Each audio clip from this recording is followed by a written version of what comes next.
E hoje é o Dia Nacional de Combate ao Câncer.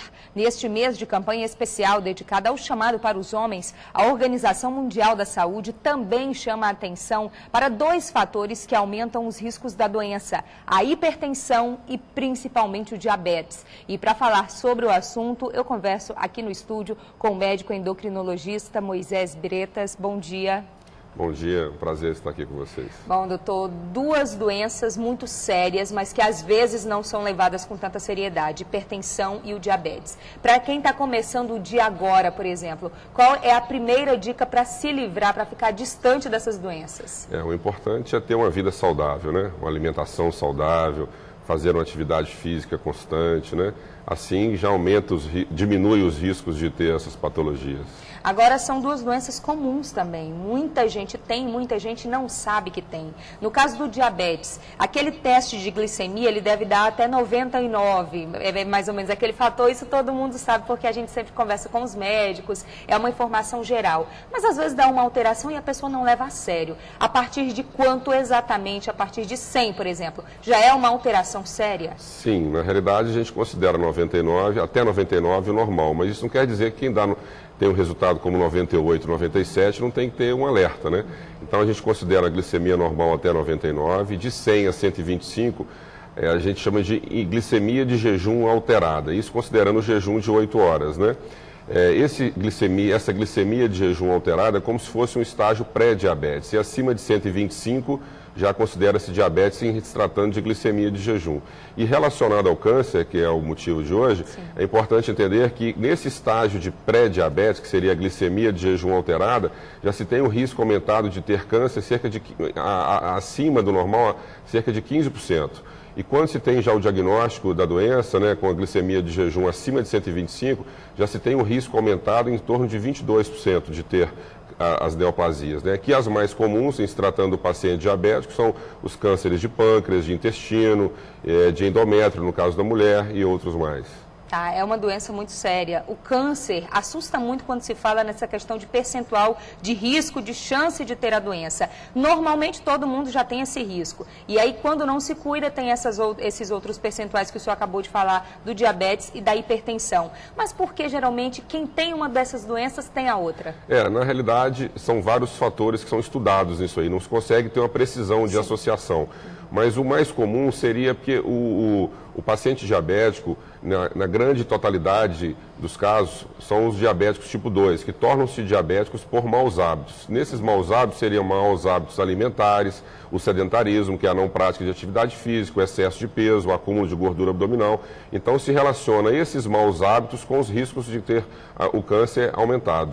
Diabetes, no caso 1, seriam quais fatores que levam a doença? O diabetes tipo 1, na realidade, ele não tem um fator tão relacionado ao câncer igual o paciente diabético tipo 2. Mas em se tratando de diabetes tipo 1, também existem estudos que mostram que o paciente que não se controla corretamente, que tem que se usar altas doses de insulina, né? A insulina sendo de certa forma um medicamento anabolizante, existem alguns fatores associados com alguns tipos de insulina que poderiam, de certa forma, alterar a gênese de algumas células neoplásicas.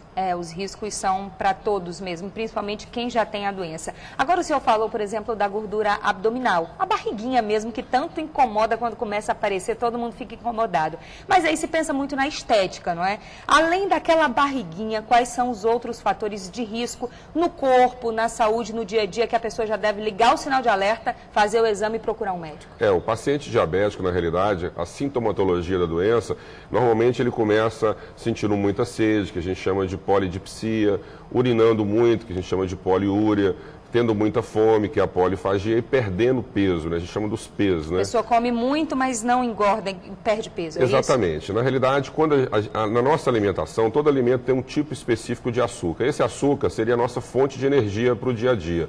Mas para a gente absorver esse açúcar como fonte de energia, nós estamos dizendo de açúcar saudável, açúcar do próprio alimento. Mas para a gente absorver esse açúcar como fonte de energia, há necessidade do pâncreas produzir a insulina, que vai lá e quebra aquele açúcar para você absorver como fonte de energia. Se há um desequilíbrio em relação a isso, e você não absorve aquele açúcar como fonte de energia, na realidade, você sente muita fome. Se sente muita fome e não absorve aquele açúcar, acaba eliminando ele em grande parte pela urina. Daí sente-se muita sede, porque junto com o açúcar vai o líquido. Então daí a medicina quase tudo tem uma explicação.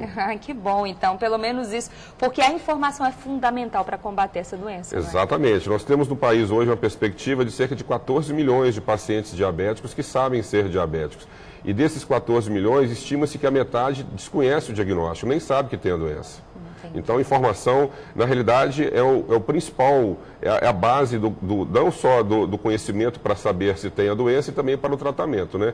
Eu sempre oriento o paciente que informação, cardápio, atividade física, medicação e monitorização, né? Saber como que anda a glicemia, isso é fundamental para o controle e para ter uma qualidade de vida boa em relação a se tratando do paciente diabético. E se fala de controle porque não tem cura, não é? Na realidade, o paciente busca a cura a gente sempre discute isso com o paciente, ele quer a cura para voltar a ter diabetes de novo, né? Para voltar a ter maus hábitos, né? Então ele tem que ter a conscientização que ele obrigatoriamente ele tem que ter bons hábitos, mas ele deveria já ter bons hábitos mesmo antes de saber que tem a doença. É uma mudança de vida, então, né? Exatamente. O que a gente quer para o paciente diabético nada mais é de que ele tenha essa obrigação de ter bons hábitos alimentares, bons hábitos em relação à atividade física, se cuidar melhor realmente. Começar o dia agora, quem está tomando café da manhã já pode começar por agora mesmo, exatamente, né?